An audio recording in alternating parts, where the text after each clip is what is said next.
Добар ден. Добар. Се наоѓаме во една приватна, прекрасна куќа, мојот драг пријател, кој сакам лично да се представи. Долго години од него слушам убави приказни за Делчево и делчевчани, за младоста, за периодот кога е формирано првиот диско, за животот на делчевчани, ќе ни ја раскаже приказната, почнувајќи од тоа која фамилија потекнува, па се до одење во пензија. Повелете да се представите. Јас сум Спасевски Слободанчо. Слободанчо, зашто сум Слободанчо?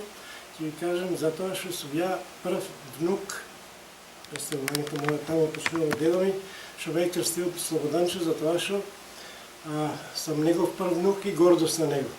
И сега у тоа представување сакам да убаца нешто. Дали е познато, а и на мен ми е познато сега као приказна името на Делчево дека е. Да. Како потекнува и како... Град Делчево. Името на Делчево е од 1950 година, а кој дал иницијатива, имаме за тоа податоци, не го поведете, кажете вие. Вика, вака, јас сум роден у Царево село, да се разбереме, 14.10.49. Добро. Сега, Ампо, прв внук, Слободанчо ме крстува, иска Слободанчо по Слобода, не знам што, меѓутоа јас знам дека по батко ме е крстил. Дедо ми били пријатели многу со тасевите. Така да, ќе раскажува ми Никола, како се ви презиваше, Коло библиотекаро. Добро. Максим, Коло Максим. Он ми го това раскажува, вика, дали знаеш, вика, дека дедо ти ја дава иницијативата у Монте Карло игра, вика, Домино, сега кое друштво било, вика, роди ми се внук и Царево село, ама село е. Ајде да го прекрстиме тоа наше Царево село. И вика, како да го прекрстиме? Вика, јас сам од Киселица, деда ми рекол. Јас сам од Киселица, знам дека у Прешловите бакши Гоце Делчев своевремено престојувал, пребегувајќи за Џумајата, преку нината мала, тоа е у Киселица, Лалаците и Дрндарица. Вика, ајде да го прекрстиме како? Па Делчево. До околиски одбор, барање, 50-та година се веќе вика Делчево.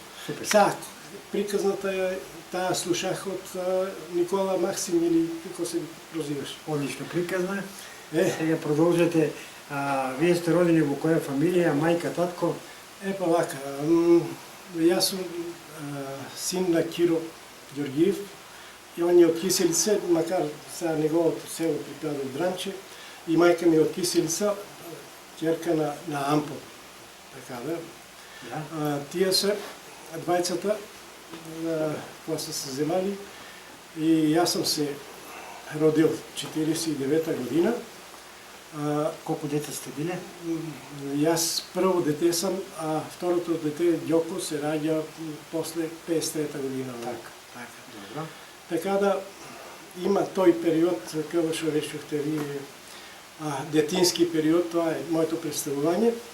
Меѓутоа, мојот живот и радосен живот, детски живот беше баш тие години од првото, мислам, 7-8 години додека беше, мајка ми почина на 57 година од како се вика, последиците од бригадирството од маларија, работејќи со бригади на Моносвителското блато. Иначе, она е била по професија учителка, која е имала за задача да ги описмени сите були од Маџирмала.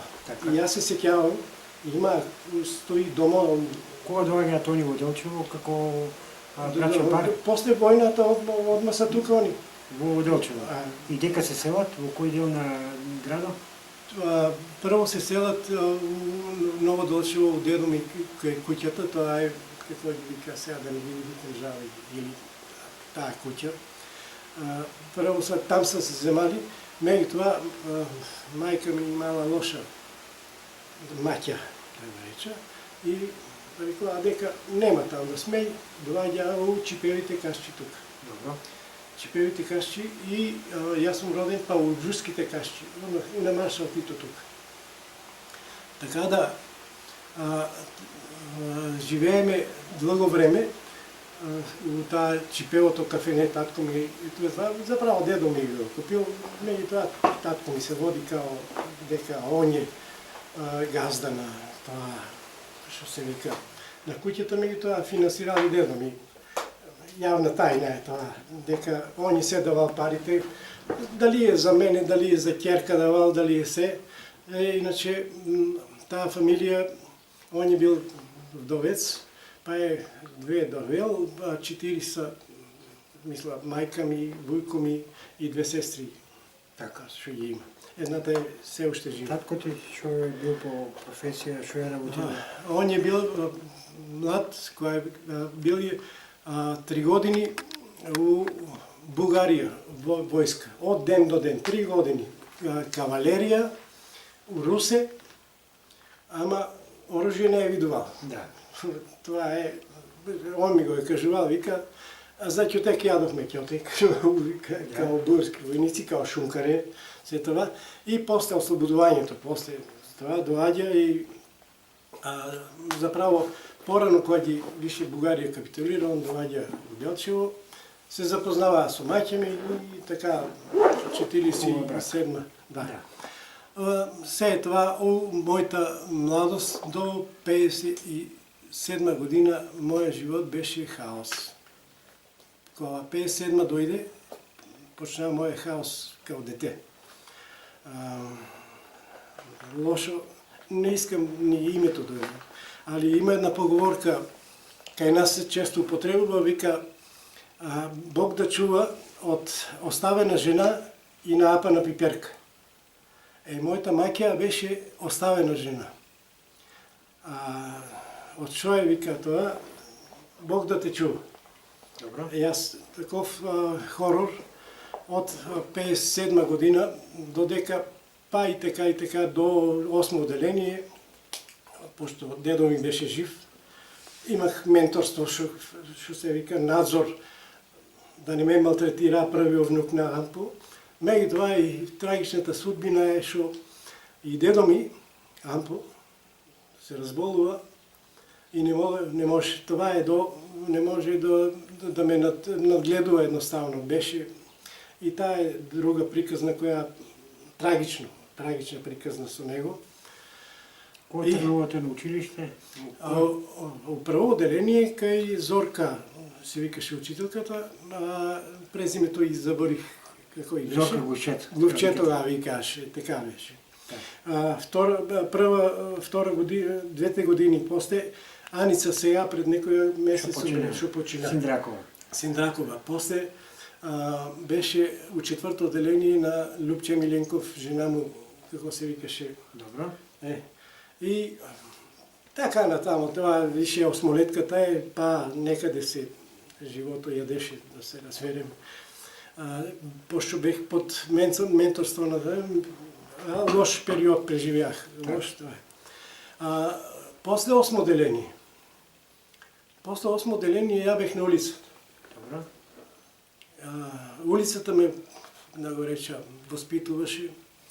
Кога гимназија кренах, више доаѓам у периоду кога тража место за обстанок, место за од збунено дете, не знаеш, хаос у главата, не знаеш кај да одиш, како, немаш визија, немаш потпора и улицата ме некако прибра со мои пријатели, што ти ја знам, како и у тоа гимназијата беше еден период во кој се снајдех тогај, тоа е 63-та година, кога гимназијата беше, мисла, првата генерација од гимназијата Методи Митевски Грицо ојдеа на студии у Скопје, или по Белград, или дека беше сите тие први студенти. Тогај формира првото лето кога дојдеа студентите, тоа ќе ги напомна, тоа е Ванчо Баке Арсов, почина ни сега в Белград, беше на студии и доктор завърши там. После Миле Ортомара го викаше, не му знам през името. Кой друг от тия Кириленкин, тия ще се върна и решия, я все поша на улицата бех, сонив там, вамо, и разбрах дека формира студентски клуб. Добро. Преко летото студентски клуб некъде извадия у културния дом една Стариот културен дом. Стариот културен дом, това ише Славчо Стоименски, што беше. Разтори се Славчо Стоименски, децата, домците си ојдеа кој на къде види, а остана празен и библиотеката беше до нас и Радио Делчево, мисля дека беше там. Така да, у тој период имаше празни простори кои неискористени беа и студентите искрамчија како мисля, просторијата зема, што беше многу тесно, многу малечко. Ама таму се собира дека донесоа од некаде грамофон. Така. Слушаме музика, што ја знам од Колку до колку саато траеше таму собирот? Различно. Важно, јас бех као домаќин, ја да ги набава нешто кафенце, нешто сученце, нешто тие работи. И мен као чирак. Сеќавате ли се на првите тие генерации кои што почнаа да доаѓаат во дискотеката? Тоа ваша генерација и последни генерации беа? Наша генерација прво почна од 8 оделение, ние првите матинеа ги држахме у школата. У гимназијата. Гимназијата оти прва и втора година бехме у гимназијата 7 и 8 оделение. Добро. Така да матинеа имаше петок и сабота, Ингелизо од Пехчево беше тука на школа, трубач, некој од Црник беше джисист, Адем Калипсо пеач и што ти ја знам, али тоа беше денски. За вечерно време беше чаршијата главен собир на младите. Това е корзото што го имахме. Цело време ние бехме това друштво од тие што копачите тука што беа со мене, Любечиката и тие, тоа ОА7 ги викахме. Знаете која е организација тоа. Крсти ги Андруш директор ги крсти ОА7. Кои беа тие отприлike, скјавате се? Јане Дуото. Јане Дуовски, Славчо Тасев, Крстев, Ване Боински, кој беше друг? Драган Ѓоргов и кој беше од тие? Значи 7 души беа. И ние обавезно на корзото не шетахме, ама пред број ден имахме видијата, со кој оди, како шета, тоа беше на некој начин младочки во живот. Незаборавен, едноставно живеевме. Да, сеќавате ли се дискотеката која почна да функционира, да работи? Више, ја формирахме дискотеката. Кој беше одговорен таму за почеток? Јас бех одговорен, ама прво беше, мисля, председател на младината беше Симо Ангелов, сега адвокат у Скопје на... Како се викаше жена му? Да, знам, некога се Симо Ангелов е. Он беше некако под негово менторство искарахме да од младината земеме појачалото. И од едно свижење останаа два звучника стубни, кои можеше да разглед за цело Делчево. Добро. Оттам почнуваа тие музички мои афинитети. Заправо тоа още од младоста. Ќе ви раскажувам у трагичниот момент кога мајка ми почина, јас некаде јас закачив песната Гробле, гробле, ти баш зелена и си ја поех и не ми беше јасно зашо е и мој хаос. После се тоа затекох само 2-3 плочи имаше. Сега, кои беа, не се сеќавам. Меѓутоа, првата плоча на бело дугме ја донесе Ванчо Арсов. Добро. Това е лонгплейк. Па, Том Джонс и Биджис, лонгплейките, плочи ги донесе на Јован Мечкарски Башчанов. По кој основ ја одил за Грција, од Грција ги донесе. И сека мене доодеше да ги пушчам на разглас. Како изгледаше внатрешниот дел на дискотеката? Па имаше таа, како ви кажувам, којничка. Прво беше тоа дека омивалникот беше на тие, ние го наприхме као кафе, за готвење тамо, и оттам се пушчаше и плочите и се, а две спални споени у задниот дел на културниот дом, што гледаше некај Монте Карло, беа споени две спални, така да имаше доста простор. Да, и благодарение на Симо Ангеловски, викам, он беше у Гобленка нешто, дали ръководител. Не, секретар ли беше, не знам това. Али од гранит земахме талпи, напријани постолјата, ние земахме платно од Гобленка, од тия ресловито нејни наприхме клупи и можеше да собере, верували ли не, околу 50 души. Така. 50 души кои тие се првите почетоци која кај нас не се играше твист, не се играше клубо, не се играше некои игри кои играше се танго, тие јас имам валцер, па мисла нежните песни кои немаше цимање или као која првиот твист излезна.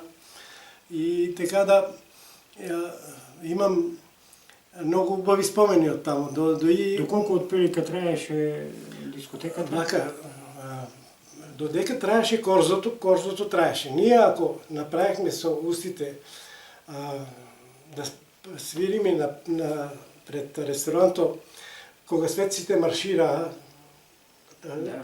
и ние го кренихме, готово растураше се корзото и више се селехме сите у клубо. Добро. Сега, дали ќе има место за сите, не знам, дали на рати, знаеш, имаше гужва многу. Те излазат, карти се наплакат. Обовезно, па мора тие организаторите нешто да печалат. Пиеше се само липо и струмка и кафе се вареше. Друго нешто, ама половин пијани излазеаше, така да не е тајна. Дека не, вика, минирано, донеси ми минирано кафе, защото ја знам, сите тие младински, да ги реча, несташлици, у тој период која, што знам, чаршијата ни беше дом, што се вика. Бехме многу, да се разберем, таквија, по чаршијата ни имаше многу. До колку години екзистираше дискотеката? Сеќавате ли? Дискотеката екзистира... Од која година почна дискотеката? Предземјотресот 62 година почна. Добро. Цело време се обновуваше това, меѓутоа од сета... Јас сум бил во дискотеката, како младенец, значи имал и 70-те години у тоа место. Момент само, ќе ви кажа. Од тамо се пушташе музика за Монте Карло. Кога се расторија оркестрите што свиреаше тија блех оркестар, што го имаше, трубачите, кога се расторија, и кога се приредуваше игранки, имавме избор на музика која можеше да се пушти на разгласите и да едноставно да танцува. Јас се сеќавам дете кои ми викаше тие стари, како да ви кажа, еснафи, уделчо, што сам ги гледал, боеми, па и парове кои беа, тоа беше Блаже директор речката, Дачо, Илена, Танчо и Дитка, Перо и Олга. Тие која играше, која врстеаше валцер, чудо, децата гледахме, што е тоа, како е тоа, кој е валцер.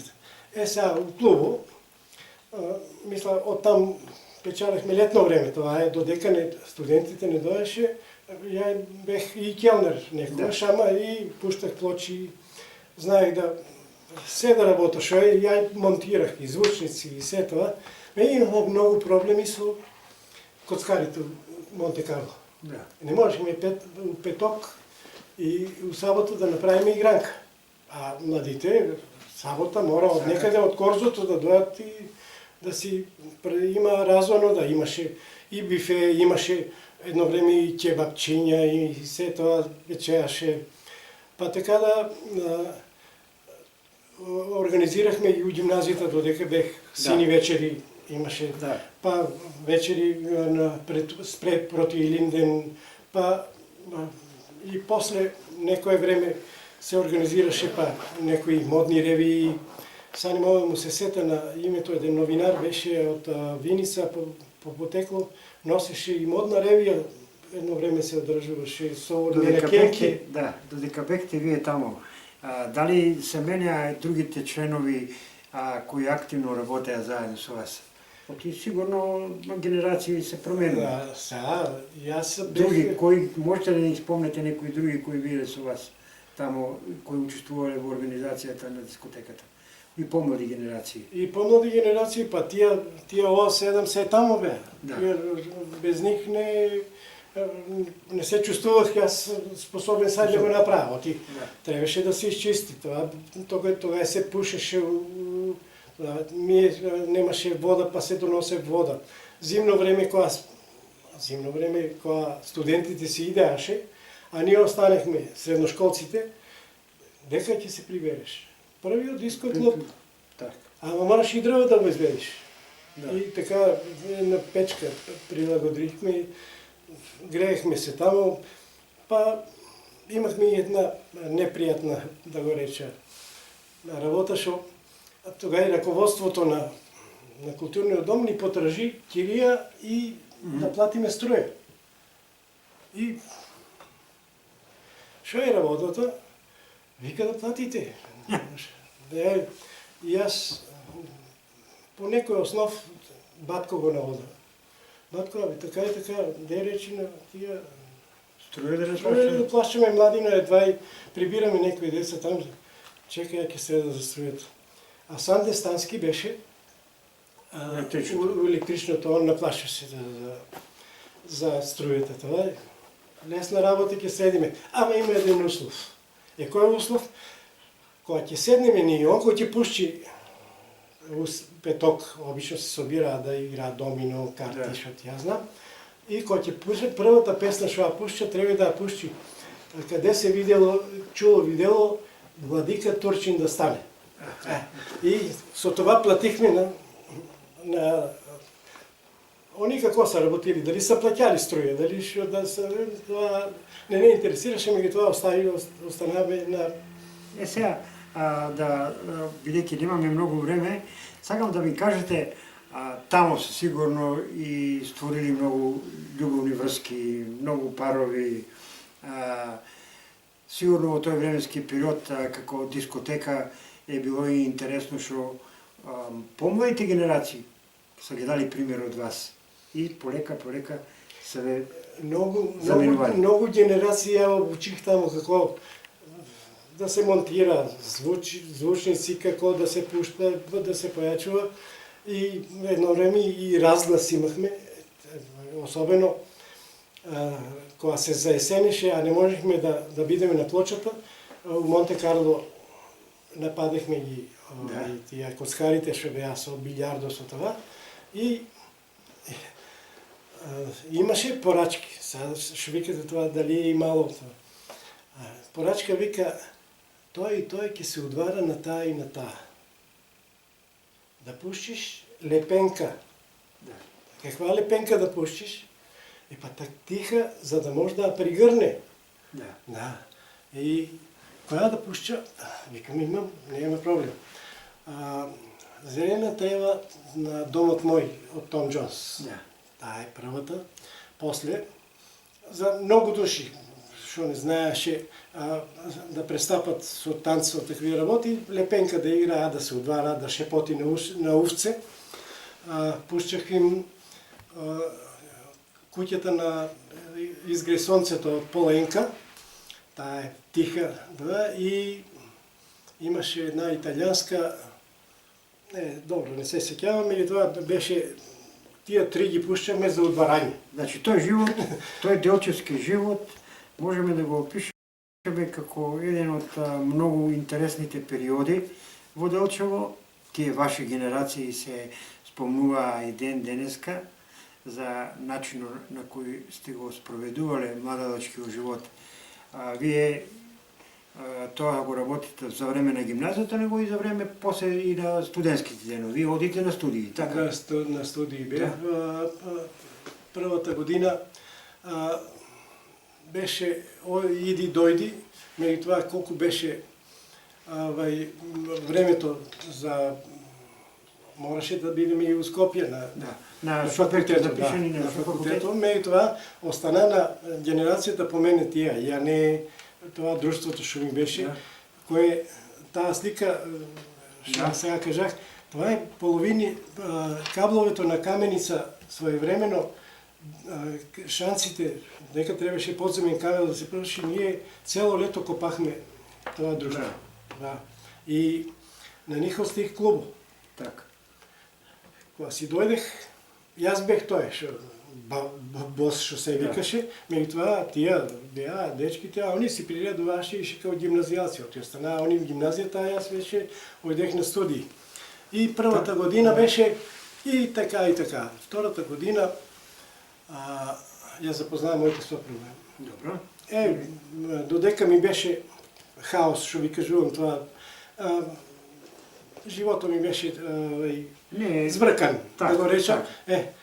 Со запознавањето на моите сопруга дојде некој, како да ви кажа, правец со животот, што другото беше се неважно, беше некој правец со животот да се успее, да се заврши факултет, да идеш, да напредуваш. Меѓутоа, имаше шанси за тоа што имаше студентски кредити. Првата година земах студентски кредит, ама преку лето работех преку студентска задруга, нешто по Скопје, Бојко ми беше таму у железница, обезбедуваше ми работичка таква, а и тука мога да го спомна и треба да го спомна за тоа што еден човек кој ме прибрал као татко беше Тоше Арсов на Виолета докторката татко. Он беше шеф на млино. Добро. Преку лето, кога почнеше жетвата, ме викнеше, вика, дојде ќе паниш во реки, ќе ти платиме преку задруга, како е, он ме надплати негово дете, знаеше ми судбината каква ми е, и цело лето сам работил као, да го реча, едно работно време у Сандански, ја у млино го работих. Кога почнувате со работа? Ќе ви кажа, прв пат се вработувате? Јас се прв пат вработувам на 2 декември 1977 година. Това е, само да ви кажа, претечата на мојата работа, која тој човек кој спомнах за тоа што сум многу благодарен у животот што и јадење и пиење и кај него испиех некојаш у млино. Вториот човек кој ми е помогнал, ќе ви го кажа, това е кога Пирин почна да отвара продавница за намештај. Добро. Това е Илија Конев, мој другар тука од малото беше, Илија Конев, он беше продавач и така наодише ми работа. Имаше Он беше и голман на брегалница. Голман на брегалница. Почина несрекно. Почина несрекно, загина. Да. Со него и од неговата продавница имаше која доносеше, од тога тутун кога се работеше, зимаше се за мома, за дома, намешчај, регали се монтирааше тога. И јас малкучка со мојата, да го реча, проницливост, да го реча, снаодливост, по мапа да гледаш, да се составуваш, оти у сандаци доодеше, това у картонски кутии. И Блаже Раичката или Блаже Димитровски порача 2 регала, сега како сега се сеќавам, Шипа Царево. И кај него да ги монтираме, ја и Јане. и ше некој беше со нас и ме посматрал како го монтирам, дека знам се работа, знам работата без никаков проблем и порачува на Страшо Милков. Тога Страшо Милков беше у собранието, инспектор беше. Да. И порачува, вика, ќе ми го доведеш, вика, на Ампов внуко ќе ми го доведеш. У канцелариите, у Довските канцелари, Довската куќа, Технозавод беше Там. првата канцеларијата там беа. Блаже, Ѓоргов, Коло Јосијов, Перса, Јанакиева и Буцо. Мојот другар Буцо. Ама он не беше одил војска. Јако се врнах од војска, тражех работа. Тамте, не биваше женачка. Жених се есента, без работа и оди Страшно. Води ме кај, вика. Ја четврта година заврших, да. Ја заврших четврта година, абсолвирах. Меѓутоа не дипломирах, останаа ми 4 испита, 5 испита. Женачка ме фана, неки други работи, да не кажувам за свадбата каква беше, што беше, али тоа беше, ја и Билјана нехме да правиме свадба, меѓутоа немаше смисла. Татко ми судски чиновник, зафракава го, на синоти не може да направиш свадба. И там доживеах некои работи кои потражи ми пари за свирачите. Невестата вика што е собирала од одрака да ги дадеш да платим свирачите. Така. Това е. Која година и после вие се вработувате во Технозавод? Да, во Технозавод. Колку имаше вработени во тој период кога се јас кога се вработих беше некаде околу 14 души. Затоа што Технозавод Загреб, тоа бехме ние одделени, беше Блаже Раичката се оддели од Технозавод Загреб 77 пролета. А 77 ме зима у декември ме зима, затоа што Буцо иде, он беше благајник, земаме мене и целата рода му се налюти зашо ме земал. Ја ќе го зема него, па вие се лютете сите. Кога од тие тамо, од тој простор се селите после во кој простор се селите? Това беше организација која, верували или не, Која година е тоа? 77. Сформирана е 77. 77 се одвојува од Технозавод Загреб. Така. И самостојна, првите канцеларии тука, а имаше стовариште у Скопје, представништво у Мостар и канцеларија у Загреб. А Блаже беше директор. Директор беше, да. И това директор со што кој право да ви кажа можда е фалбата рѓа, меѓутоа ја му бех човек кој водех, да го рече, предходна сметководствена контрола. Така. Сабајлито кога беше, сега слушайте, Да. Сабајлито кога дојдеше, он у 7:30 доодеше. Направихме бараките тие, што ги имаше таму кај осмолетката кај. Да. Направихме и се таму селихме и целата книговодство, сметководство, благајна, се там беше и Сабајлито кога доеше у 7:30, требаше на бирото он да има долгуваме, побаруваме, толку пари у каса, толку пари у меници, толку преглед, ама тачно и што ми вика, вика Слободане, Сабајлито кога дојде. Јас сум трговец. Ја треба да тргувам, треба да купа, па да продам. Треба да знам ја од джепот колку имам пари. Ти си тој што ќе ми кажуваш. Така. Имаме да взимаме толку, имаме да даваме толку. Останува е толку, касата ни толку. До која бројка стигнавте додека бевте вие во Технозавод? Во Технозавод стигнахме до 320 работени. Од 17 души. Меѓутоа отворихме представништво у Сараево, представништво у Суботица, у Белград имаше представник, сега кај нас дали беа вработени не знам, али и 15 души по Скопје имаше мрежа на трговска мрежа со комбиња, алат, резан алат и таа брусни плочи, се тоа по сите фабрики оти беше тој законот таков. Секој производствен капацитет не можеше да продава, меѓутоа требаше да преку трговска организација да се разноси. Што се случи за да вие поминете во друга организација? Че за Технозавод ми е поентата, развој, затоа го и крстих мојот период. Мојот период го крстих од раѓањето до распаѓањето. До распаѓањето. Видите се, колку пари имаше, колку развојни програми имаше Технозавод, додека беше Блажевичката. Прво најде по препорака од луѓе од Технозавод Загреб и Рудар Загреб, да не го забора, и Сараево и Мостар представничката, потреба за заштита. Не можеше да објект да го осигураш ако немаш систем за противпровала, кражба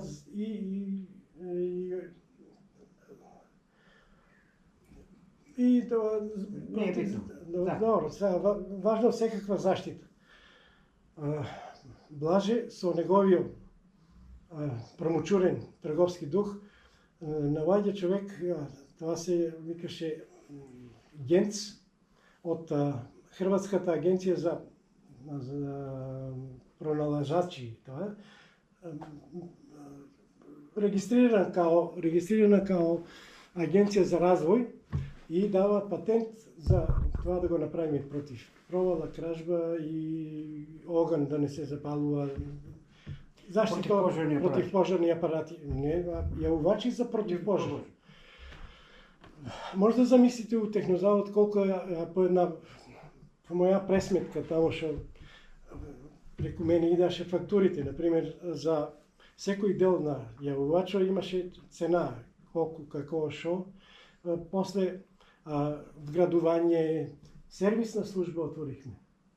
Сервисна служба и монтажна служба отворихме. Тоа беа Душко Гашников Христов со едната екипа и Станко Веша.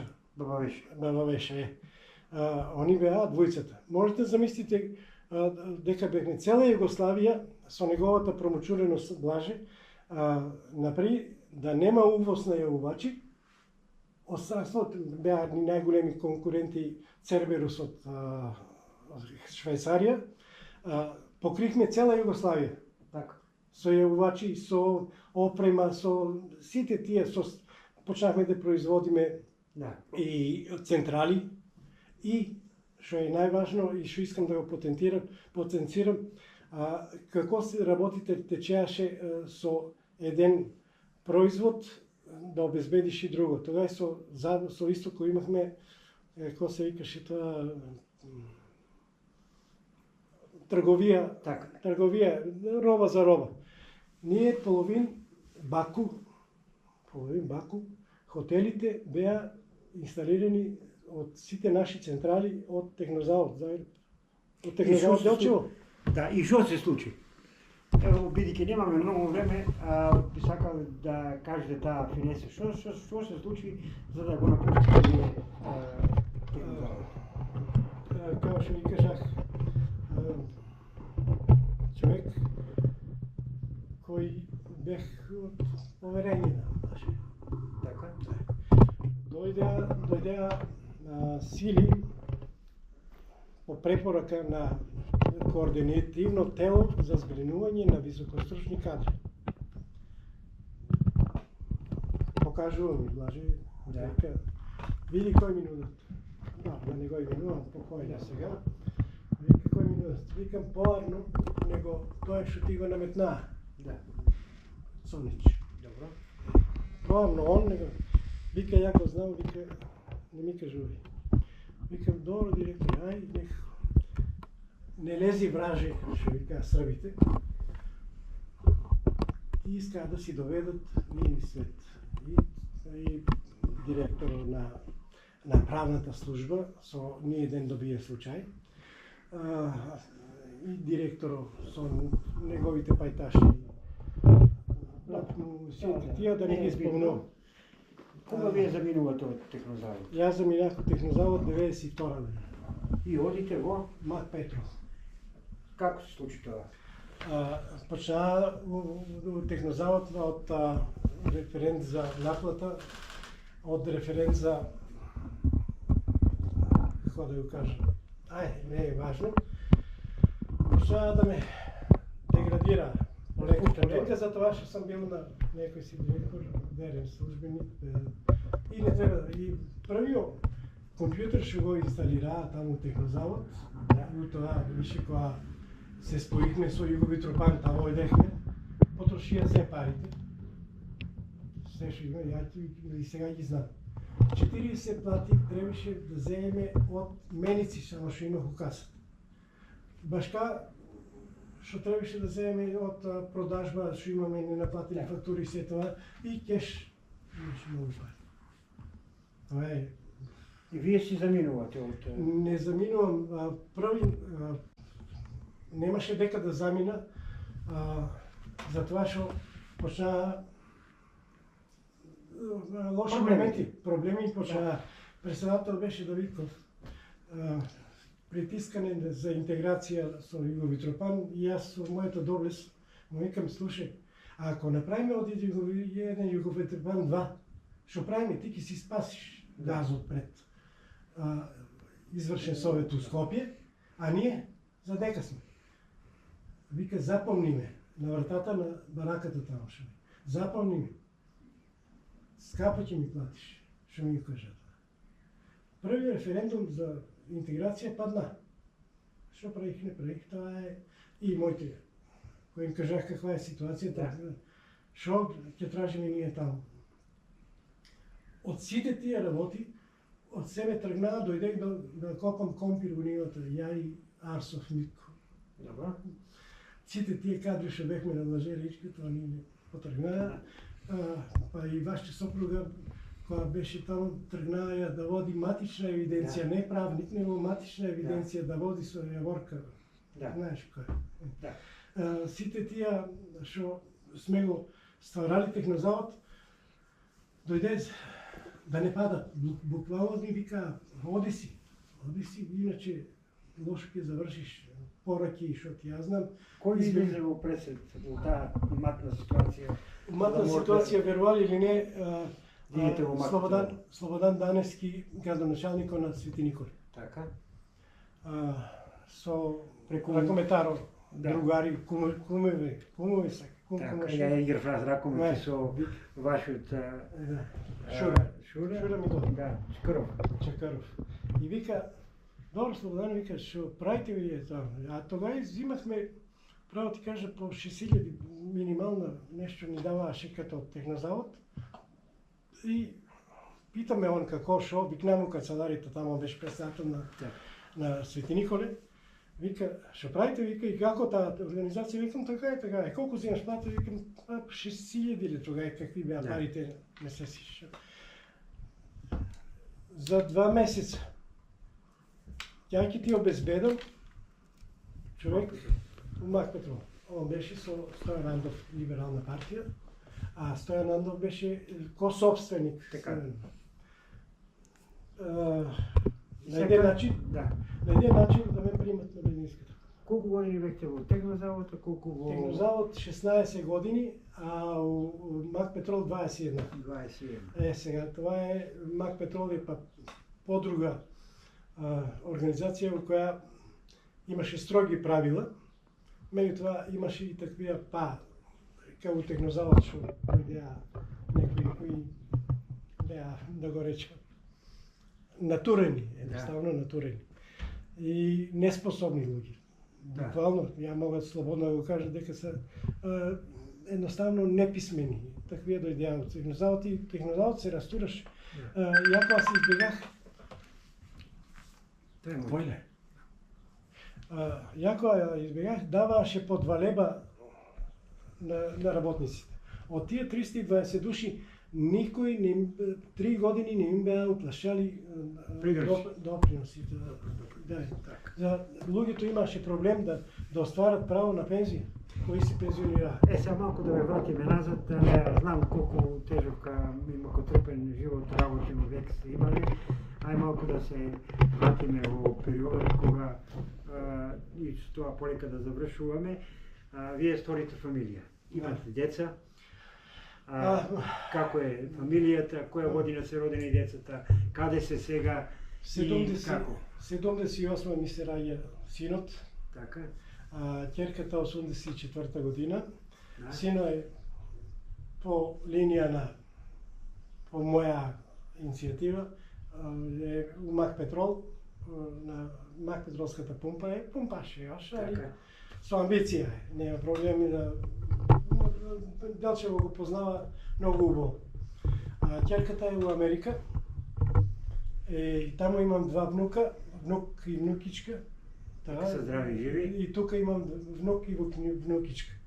Така да, тука имам од генот на мојата жена, спортскиот ген, има наставок Мартин, внукот, бави се сега последно, беше и у ракомет и у се тоа, сега се бави со бициклизам. И веќе 3 места на ниво на Македонија освојува.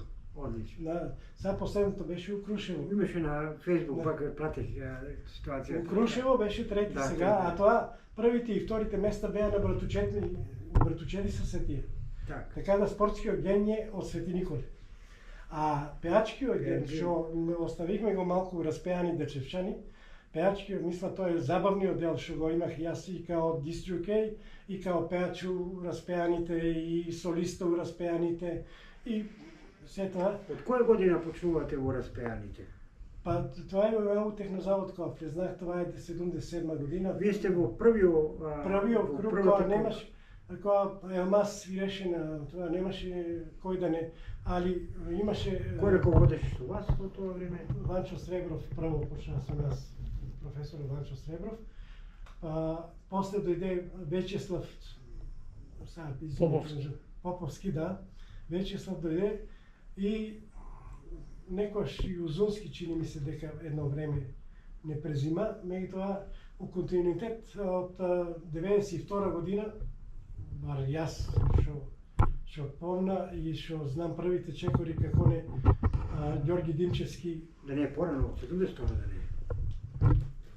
72 така беше. Да. И од там почнува моје, па да го реча, јас многу сум по генетиката, гледа се, ја има и демо снимка у радиоскоп, мисля, телевизија Скопје, што се прикажуваше по цела Југославија, тогава имаше на заеднички бран и се јавуваа од Загреб, од Белград, од тие, де си најбољи певачи, што тие знам, тие песните, има ги на YouTube. Кој бевте во машката група? Ретко останахме. Ја и Буцо само останахме.